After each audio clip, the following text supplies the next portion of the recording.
নবী বলেন হায়াতাকা ক্বাবলা মাউতিক, মৃত্যুর আগে আগে হায়াতের মূল্য দাও।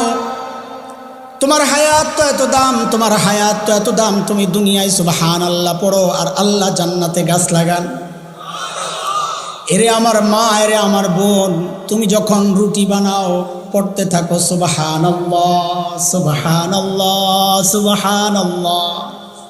মুখে সুবহানাল্লাহ চালু রাখলে রুটি বানান বন্ধ হয়ে যাবে। বলেন না, বলেন না। দুনিয়ায় তুমি রুটি বানাও আর আল্লাহ তোমার জন্য জান্নাতে বাড়ি সাজাইতেছে। ওরে রিকশাওয়ালা ভাই, এত কষ্ট করো, তুমি রিকশা চালাও আর পড়তে থাকো সুবহানাল্লাহ সুবহানাল্লাহ। দুনিয়ায় তুমি রিকশা চালাও আর আল্লাহ তোমার জন্য জান্নাতে গাছ লাগা। কেন মুখটা খোলা রাখেন? কেন চুপচাপ থাকেন? বসবেন তো তাসবিহ পড়বেন, চলবেন তো তাসবিহ পড়বেন। আল্লাহর জমিনে আল্লাহর তাসবিহ জিকির চলতে থাকবে, চলতে থাকবে। বলে এত দাম আমার হায়াতের, দুনিয়ায় আমি পড়ি, জান্নাতে আমার বাড়ি তৈরি হয়। আল্লাহু আকবার।